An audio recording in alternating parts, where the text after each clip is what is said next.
नमस्कार दोस्तों, मेरा नाम है भालचंद्र। ब्रह्मांड सिद्धास्त्र में आप सभी का स्वागत है।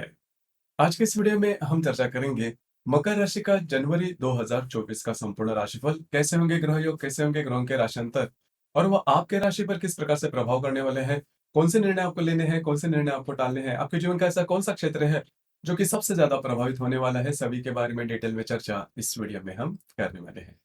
अपना जो चैनल है ब्रह्मांड सिद्धि एस्ट्रो, इस चैनल पर मेष राशि से लेकर मीन राशि तक की जो सभी 12 राशियां हैं, इन सभी 12 राशियों का जनवरी 2024 का राशिफल क्या होगा, इस विषय पर वीडियो अपलोड हो चुके हैं। आप उसका आनंद जरूर लीजिए। तो आज के इस वीडियो में हम चर्चा करेंगे मकर राशि के बारे में। सबसे पहले हम चर्चा करेंगे कि आपका शारीरिक या फिर मानसिक स्वास्थ्य किस प्रकार का होगा।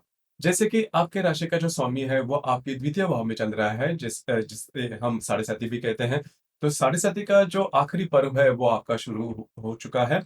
तो करीबन इसके कुछ पॉजिटिव नेगेटिव दोनों एस्पेक्ट आपने देखे होंगे, लेकिन जल्दी कुछ महीने बाद आपकी जो राशि है उसके जो अच्छे दिन जिसे हम कहते हैं वो शुरू हो जाएंगे। लेकिन अब तक जो समय है, मतलब जैसे हम चर्चा करें कि आपका मानसिक शारीरिक स्वास्थ्य इस महीने में किस प्रकार का होगा, तो चिंता करने की बिल्कुल भी जरूरत नहीं है। आपका जो शारीरिक स्वास्थ्य है वो काफी अच्छा देखा जाएगा। कुल मिलाकर पिछले करीबन 1 डेढ़ महीने में आपने देखा होगा कि मेंटल स्ट्रेस थोड़ा ज़्यादा आया होगा, लेकिन अब जो समय है, वो काफ़ी धीरे-धीरे नॉर्मल होता हुआ नज़र आएगा। शारीरिक या फिर मानसिक स्वास्थ्य बहुत ज़्यादा स्ट्रेस लेवल देखा नहीं जाएगा, जो कि काफ़ी अच्छी बात है। अब यहाँ पर जो बुध जो है, जो कि आपका षष्ठेश है, आपके व्यय भाव में भ्रमण करेगा दिनांक 8 तारीख के बाद। तो थोड़ा बहुत जो भी आपका कार्य क्षेत्र है, उससे रिलेटेड छोटी-मोटी बातें या फिर जैसे डॉक्यूमेंटेशन से रिलेटेड छोटी-मोटी बातें, उसका जो स्ट्रेस है वो थोड़ा बहुत आ सकता है। लेकिन अगर आप कंपेयर करते हो, तुलना करते हो पिछले महीने की या फिर नवंबर-दिसंबर की, खास करके दिसंबर के करीबन 15, 16, 17 तारीख के पहले और जो नवंबर का है जो स्ट्रेस है, उससे अगर आप तुलना करते हो, तो इस महीने में मतलब जनवरी का जो महीना है वो आपको स्ट्रेसफुल नहीं जाएगा मानसिक तौर पर। छोटे-मोटे बातें रहेंगी, लेकिन बहुत बड़ी चिंता करने की बिल्कुल भी ज़रूरत नहीं है। अब यहाँ पर जो रवि, जो कि आपके राशि का अष्टमेश भी है, वो आपके व्यय भाव में भ्रमण कर रहा था दिनांक 15 तारीख के बाद, मतलब 15 जनवरी के बाद यह जो रवि है वो आप ही के राशि में भ्रमण करेगा। तो करीबन 16-17 तारीख के बाद का जो समय है, उसमें आप अलग ही प्रकार की एनर्जी खुद में पाओगे और जो भी बातें हैं वो सटीकता से वो आप पूरी कर पाओगे। तो चिंता करने की बिल्कुल भी ज़रूरत नहीं है। ये जो संपूर्ण महीना है आपको मानसिक या फिर शारीरिक तौर पर काफ़ी ज़्यादा महत्वपूर्ण साबित होगा। अब हम चर्चा करेंगे कि आपका जो आर्थिक स्तर है वो किस प्रकार का होगा। जैसे कि आपके राशि का जो धनेश है शनि, जो कि आप ही के राशि का स्वामी भी है, वो आपके धन भाव में भ्रमण कर रहा है। उसी प्रकार आपके राशि का सबसे महत्वपूर्ण ग्रह जो कि शुक्र है, जो कि आपके राशि का पंचमेश भी है और आपके राशि का कर्मेश भी है, धनेश भी जिसे हम कहते हैं। इसकी वजह से जो शुक्र है वो राजयोग कारक ग्रह कहलाता है, जो कि आपके लाभ भाव में भ्रमण कर रहा है दिनांक 19 तारीख के बाद। यह जो शुक्र है वो आपके व्यय भाव में भ्रमण करेगा। उसी प्रकार आपके राशि का जो अष्टमेश है, अभी जैसे मैंने कहा कि जो रवि है वो आप ही के राशि में भ्रमण करेगा 15 तारीख के बाद, और जो मंगल है आपका लाभेश, वो आपके व्यय भाव में संपूर्ण महीना जो है वो भ्रमण करने वाला है। अब यहाँ पर आपको इस महीने में, मतलब जनवरी महीने में, आपको वैसे देखा जाए तो आपकी जो राशि है थोड़ी सी प्रैक्टिकल है, पैसे के मामले में पैसे की कीमत आपकी राशि काफी अच्छी जाती है। लेकिन इस महीने में आपकी जो स्पेंडिंग है उस पर थोड़ा ध्यान देना होगा। किसी भी प्रकार के अनवांटेड स्पेंडिंग बिल्कुल भी नहीं करना, क्योंकि थोड़ा बहुत फाइनेंशियल क्रंचेस इस महीने में आने की संभावना काफी ज्यादा बन रही है। तो आपको थोड़ा सा सटीकता पूर्वक जो भी बातें हैं वो हैंडल करनी होगी, नहीं तो जो बातें हैं थोड़े से कॉम्प्लिकेटेड हो सकती है। लेकिन यहाँ पर एक जो बात है वो काफी अच्छी है, क्योंकि जो बहुत सारे ग्रह आपके व्यय भाव में है, जो कि आपके चतुर्थ भाव के गुरु से त्रिकोण योग करने जा रहे हैं, जिसकी वजह से स्ट्रेस तो आएगा, लेकिन कहीं ना कहीं से मार्ग जो है वो निकल कर भी आएगा। मतलब आपको लगेगा जो बातें ज्यादा कॉम्प्लिकेटेड हो रही है, आप ज्यादा क्रंचेस में, फाइनेंशियल क्रंचेस में वगैरह आ रहे हो, तो उसके बारे में ये जो त्रिकोण योग है वो आपको सहायता देंगे। तो बहुत बड़ी चिंता करने की जरूरत नहीं है। लेकिन एक बात तो है कि आपके जो स्पेंडिंग रहेंगे उस पर थोड़ा सा आपको ध्यान देना आवश्यक होगा। उस प्रकार इसके बाद हम चर्चा करेंगे गृह सुख के मामले में। तो गृह सुख के मामले में अगर देखा जाए तो कोई बड़ी प्रॉब्लम आपको देखने नहीं मिलेगी। देखिए, इस महीने की जो अमावस है उसके बारे में चर्चा करेंगे। इस महीने की जो अमावस है वो आप ही के राशि में आ रही है। तो थोड़ा-सा घर का जो मामला है वो थोड़ा-सा ऊपर-नीचे हो सकता है, छोटी-मोटी बातों का स्ट्रेस आ सकता है। लेकिन उससे बहुत बड़ी प्रॉब्लम, मतलब जिसे हम कहते हैं कि जीवन की पूरी दिशा ही बदल जाए, उलट-फेर हो जाए, इस प्रकार की बातें जो है वो आपको देखने नहीं मिलेंगी। अब हम चर्चा करेंगे कि आपकी जो लव लाइफ है वो किस प्रकार की होगी। जैसे कि आपके राशि का जो पंचमेश है शुक्र, जो कि आपके लाभ भाव में भ्रमण कर रहा है दिनांक 19 तारीख के बाद, ये जो शुक्र है वो आपके व्यय भाव में भ्रमण करेगा। तो करीबन 20-22 तारीख के बाद का जो समय है, उसमें अगर आप किसी के रिलेशनशिप में हैं, उनके साथ छोटी-मोटी बातों को लेकर तकरार हो सकती है और दूसरी ज़्यादा महत्वपूर्ण बात, उनके साथ कहीं बाहर घूमना-फिरना भी हो सकता है। मतलब जो परिणाम है वो मिला-जुला होगा, मतलब उनसे छोटी-मोटी बातों को लेकर प्रॉब्लम भी हो सकते हैं, आप उनके साथ कहीं बाहर घूमना-फिरना भी हो सकता है। तो यही बात हो सकती है, लेकिन मोटे तौर पर अगर देखा जाए, तो थोड़ा-सा इससे रिलेटेड ऐसे आपको बात लग सकती है कि थोड़ा-सा स्ट्रेच आपके जो रिलेशनशिप है उसमें आ रहा है, लेकिन इसका बहुत एक्सट्रीम परिणाम आपको देखने नहीं मिलेगा, जो कि काफ़ी अच्छी बात है। उसी प्रकार जो गर्भवती महिला है, उन्होंने स्वयं के स्वास्थ्य के बारे में थोड़ा-सा ध्यान देना होगा, क्योंकि आपके व्यय भाव में मंगल जो है वो भ्रमण कर रहा है, तो स्वास्थ्य से रिलेटेड छोटे-मोटे प्रॉब्लम वो दे सकता है, बस आपको इसी के ऊपर थोड़ा-सा ध्यान देना होगा। उसी प्रकार विवाह सुख के बारे में अगर कहा जाए, तो आपके जो सप्तम भाव के अष्टम भाव में बहुत सारे आप ग्रह देख रहे हो, जहाँ वहाँ पर रवि है, मंगल है, बुध, शुक्र है। तो अगर आप विवाहित हो, तो आपकी जो वैवाहिक जोड़ीदार हैं, उनके स्वास्थ्य के बारे में ध्यान देना बहुत ही ज़्यादा आवश्यक होगा। आप में और उनमें छोटी-मोटी बातों को लेकर लड़ाइयाँ हो सकती है, डिफरेंस ऑफ ओपिनियन जिसे हम कहते हैं, वो हो सकती है, तो थोड़ा-सा ध्यान दीजिए। उसी प्रकार जो भी आपका कार्यक्षेत्र है, उससे रिलेटेड भी अगर देखा जाए, तो कार्यक्षेत्र से रिलेटेड आपको कहीं बाहर घूमना-फिरना पड़ सकता है। हालाँकि उसके जो परिणाम हैं, वो आपको काफ़ी मतलब 2-3 महीने के बाद काफ़ी अच्छे मिलेंगे। लेकिन अब आपको लग सकता है कि आपसे बहुत ज़्यादा काम लिया जा रहा है, बहुत ज़्यादा थकावट आप महसूस कर सकते हो।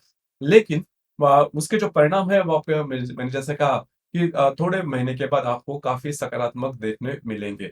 अब यहाँ पर 2-3 बातें हैं जिस पर काम करना या फिर ध्यान देना बहुत ज़्यादा आवश्यक है। जैसे कि मैंने अभी भी कहा कि आपके व्यय भाव में बहुत सारे जो ग्रह हैं, वो भ्रमण कर रहे हैं। तो इस महीने में आपका घूमना-फिरना ज़्यादा हो सकता है, स्ट्रेस ज़्यादा आ सकता है, जिससे कि आपकी जो राशि है काफ़ी मेहनत करने वाली है और सोशल भी है और बहुत टेम्परामेंट आपके राशि में देखा जाता है।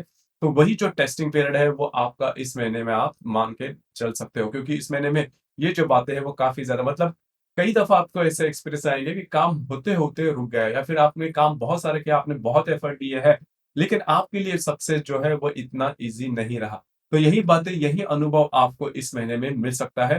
तो थोड़ा भी इसके बारे में ज़्यादा स्ट्रेस नहीं लेना, क्योंकि सब्र का फल जिसे हम कहते हैं कि मीठा होता है, वही बात होगी। फिर आगे आने वाले कई 2-3 महीने के बाद जो बातें हैं वो आपके लिए बहुत ही ज़्यादा पॉज़िटिव रहेगी। अब हम चर्चा करेंगे ग्रह योगों के बारे में कि ग्रह योगों की जो परिणाम है, वो आपको किस प्रकार से मिल सकते हैं। जैसे कि दिनांक 1 तारीख को शनि और शुक्र का केंद्र योग होने जा रहा है। शनि जो कि आपके लाभ भाव में भ्रमण कर रहा है, और जो शुक्र आपके शनि जो कि आपके द्वितीय भाव में भ्रमण कर रहा है और जो शुक्र आपके लाभ भाव में भ्रमण कर रहा है, दोनों का केंद्र योग होने जा रहा है। तो पैसे के मामलात में थोड़े फाइनेंशियल क्रंचेस, जैसे मैंने पहले भी कहा, वो आ सकते हैं करीबन 1 तारीख के आस-पास। उसी प्रकार दिनांक 8 तारीख को बुध और नेपच्यून का केंद्र योग भी होने जा रहा है। नेपच्यून जो कि आपके तृतीय भाव में भ्रमण कर रहा है, जो बुध आपके व्यय भाव में भ्रमण कर रहा है, दोनों का केंद्र योग होने जा रहा है। तो थोड़ा-सा स्वास्थ्य के बारे में ध्यान देना आवश्यक होगा। 8 तारीख के इर्द-गिर्द स्वास्थ्य से रिलेटेड प्रॉब्लम, कॉम्प्लिकेशंस हो सकते हैं, जिस पर आपको थोड़ा-सा चौकन्ना रहना आवश्यक होगा। हालाँकि आपका इन दिनों में घूमना-फिरना भी ज़्यादा हो सकता है, लेकिन स्वास्थ्य की जो समस्याएँ हैं, वो थोड़ी इम्पोर्टेंट हो सकती है। इसी प्रकार दिनांक 9 तारीख को रवि और हर्षल का त्रिकोण योग होने जा रहा है। रवि जो कि आपके व्यय भाव में भ्रमण करेगा, उसके साथ आपके चतुर्थ भाव का जो हर्षल है, वो त्रिकोण योग करने जा रहा है। तो घूमना-फिरना ज़्यादा हो सकता है, ईज़ी मनी मिलने की संभावना थोड़ी ज़्यादा बन रही है। स्वास्थ्य के बारे में इन दिनों में भी आपको ध्यान देना आवश्यक होगा। इसी प्रकार दिनांक 10 तारीख को शनि और मंगल का लाभ योग होने जा रहा है। मंगल जो कि आपके व्यय भाव में भ्रमण कर रहा है, जो शनि आपके द्वितीय भाव में भ्रमण कर रहा है, दोनों का लाभ योग होने जा रहा है। पैसे के मामले में कुछ अच्छे लाभ आपको इन दिनों में मिलने की संभावना थोड़ी ज़्यादा बन रही है। इसी प्रकार दिनांक 12 तारीख को गुरु और मंगल का त्रिकोण योग होने जा रहा है। देखिए मंगल जो ग्रह है, ये मंगल ग्रह आपका चतुर्थेश भी है, अष्टमेश भी है, चतुर्थेश भी है, लाभेश भी है। उसी प्रकार जो गुरु है, वो आपका व्ययेश भी है और तृतीयेश भी है, दोनों का त्रिकोण योग होने जा रहा है। तो काम के सिलसिले में कहीं बाहर घूमना-फिरना हो सकता है। उस प्रकार घर के जो लोग हैं, उनके साथ भी आपकी जो इंटरेक्शन है, वो काफ़ी अच्छे हो सकते हैं। घर के जो लोग हैं, उनके साथ कहीं बाहर बाहर पिकनिक के जैसे हम कहते हैं, उस प्रकार का कुछ माहौल हो सकता है। इस प्रकार दिनांक 19 तारीख को गुरु और बुध का भी त्रिकोण योग होने जा रहा है। गुरु जो कि आपके चतुर्थ भाव में भ्रमण कर रहा है, जो बुध आपके व्यय भाव में भ्रमण कर रहा है, दोनों का त्रिकोण योग होने जा रहा है। तो तीर्थ यात्रा फिर मंदिर में जाना, इस प्रकार की जो बातें हैं, वो हो सकती है। शुक्र और नेपच्यून का केंद्र योग भी होने जा रहा है। खास करके जो रिलेशनशिप में व्यक्ति हैं, उनके लिए जो पर्टिकुलर एस्पेक्ट है, वो काफ़ी ज़्यादा मायने रखता है। शुक्र जो कि आपके वें भाव में भ्रमण कर रहा है, जो शनिचर आपके तृतीय भाव में भ्रमण कर रहा है, दोनों का केंद्र योग होने जा रहा है। तो जो भी रिलेशनशिप में है व्यक्ति है, उनके लिए मिसअंडरस्टैंडिंग वगैरह हो सकती है, जो प्रॉब्लम कॉम्प्लिकेशन आप दोनों में बने हुए, वो थोड़ा-सा एक्सट्रीम पर जा सकते हैं। तो थोड़ा-सा इन दिनों में चौकन्ना रहना आवश्यक होगा। अब ये जो शुक्र नेपच्यून का केंद्र योग है, दिनांक 19 तारीख के आसपास होने जा रहा है। इसी प्रकार दिनांक 27 तारीख को मंगल और बुध की युति होने जा रही है आपके व्यय भाव में। अब ये जो युति है, वो बहुत ही ज़्यादा मायने रखती है। मंगल और बुध दोनों की जो युति है आपके व्यय भाव में, आपका आप में चिड़चिड़ापन जो है, वो ज़्यादा देखा जाएगा। किसी प्रॉब्लम को लेकर बहुत ज़्यादा एक्सट्रीम पर जा सकते हो। उसी प्रकार अगर आप विवाहित हैं, तो आपके जो वैवाहिक जोड़ीदार है, उनके साथ भी जो बातें हैं, वो बहुत ही ज़्यादा कॉम्प्लिकेटेड हो सकती है। किसी भी प्रकार के महत्वपूर्ण डॉक्यूमेंट से रिलेटेड काम इन दिनों में बिल्कुल भी नहीं करना, आपके जो अंदाज़ है, वो चूक सकते हैं। इसी प्रकार दिनांक 28 तारीख को हर्षल और बुध का त्रिकोण योग होने जा रहा है, गुरु-शुक्र का त्रिकोण योग होने जा रहा है और शनि और शुक्र का लाभ योग भी होने जा रहा है। तो करीबन ये 28 जो तारीख है, वो काफ़ी महत्वपूर्ण, काफ़ी ज़्यादा शुभ फलदायी साबित होगी। काफ़ी जो महत्वपूर्ण ग्रह योग है, इन इन दिनों में होने जा रहे हैं। तो खास करके आपका घूमना-फिरना ज़्यादा हो सकता है। उसी प्रकार महत्वपूर्ण काम आप इन दिनों में हाथ में ले सकते हो। अब अगर आपको नई कोई वास्तु वगैरह लेनी है, तो ये जो संपूर्ण महीना है, वैसे देखा जाए तो काफ़ी ज़्यादा शुभ फलदायी साबित होगा। वास्तु से रिलेटेड जो भी आपको काम करना है, मतलब वास्तु रिनोवेट करनी है, वास्तु नहीं लेनी है, एक्जिस्टिंग वास्तु बेचनी है, तो इससे रिलेटेड कुछ अच्छी अपॉर्चुनिटी वगैरह आपको मिल सकती है। इसी प्रकार दिनांक 29 तारीख को मंगल और हर्षल का त्रिकोण योग भी होने जा रहा है। मंगल जो कि आपके व्यय भाव में भ्रमण कर रहा है और जो हर्षल आपके चतुर्थ भाव में भ्रमण कर रहा है, दोनों का त्रिकोण योग होने जा रहा है। तो घर के जो लोग हैं, उनके साथ इंटरेक्शन काफ़ी अच्छी रहेगी। उसी प्रकार आपके जो मित्र परिवार है, उनके साथ कहीं बाहर घूमना-फिरना हो सकता है। अनएक्सपेक्टेड लाभ वगैरह मिलने की संभावना भी इन दिनों में बहुत ही अच्छी बन रही है। मित्र परिवार है, उनसे आपको कुछ अच्छी सलाह भी मिल सकती है, जो कि काफ़ी अच्छी बात होगी। उसी प्रकार इस महीने की जो अमावस है, वो आप ही के राशि में होने जा रहे हैं, तो स्वास्थ्य के बारे में थोड़ा ध्यान देना होगा। स्वास्थ्य से रिलेटेड छोटी-मोटी बातें इन दिनों में आप महसूस कर सकते हो। इसी प्रकार इस महीने की जो पूर्णिमा है, वो काफ़ी ज़्यादा खास है। इस महीने की पूर्णिमा को गुरु पुष्यामृत योग होने जा रहा है, तो किसी भी प्रकार की अगर अगर आपको महत्वपूर्ण खरीदारी करनी है, तो 25 जनवरी को कर सकते हैं। मतलब सोना-चांदी या फिर अन्य किसी जो बातें हैं, या फिर आपको इन्वेस्टमेंट भी करनी होगी, तो गुरु पुष्यामृत योग जो है, वो आपके लिए बहुत ही ज़्यादा शुभ फलदायी साबित होगा। उसी प्रकार जो अमावस मैंने कहा कि ये जो अमावस है, वो 11 तारीख को है, तो थोड़ा-सा इन दिनों में स्वास्थ्य के बारे में ध्यान देना आवश्यक होगा। स्ट्रेस थोड़ा आ सकता है और थोड़ा-सा आप एग्ज़ॉस्ट हो सकते हो। तो ये जो बातें हैं, इस पर थोड़ा-सा ध्यान दीजिए। यद्यपि आपने जैसे देखा होगा कि इस महीने में जो ग्रह योग है, उसके जो भ्रमण है, वो जैसा आप चाहते हो इस प्रकार से नहीं है, एक्सपेक्टेड नहीं है। व्यय भाव में काफ़ी ज़्यादा भ्रमण होने जा रहे हैं ग्रहों के, लेकिन इस महीने में ही खास करके अगर देखा जाए, तो बहुत सारे जो ग्रह है, वो त्रिकोण योग में चल रहे हैं। तो ये जो त्रिकोण योग होता है, वो शुभ फलदायी साबित होता है, शुभ फलदायी होता भी है। तो इस वजह से जो भी प्रॉब्लम आएँगे, वो आपको काफ़ी एक्सट्रीम लेवल तक नहीं लेके जाएँगे, जो कि काफ़ी अच्छी बात होगी। तो यद्यपि व्यय भाव में ग्रहों का भ्रमण ज़्यादा है, लेकिन उसके जो परिणाम है, वो एक्सट्रीम पर नहीं मिलेंगे। तो ज़्यादा स्ट्रेस टेंशन नहीं लेना, जो भी मैंने बातें कही, उसके बारे में थोड़ा-सा अलर्ट रहोगे, तो प्रॉब्लम आपको ज़्यादा फेस करनी नहीं पड़ेगी।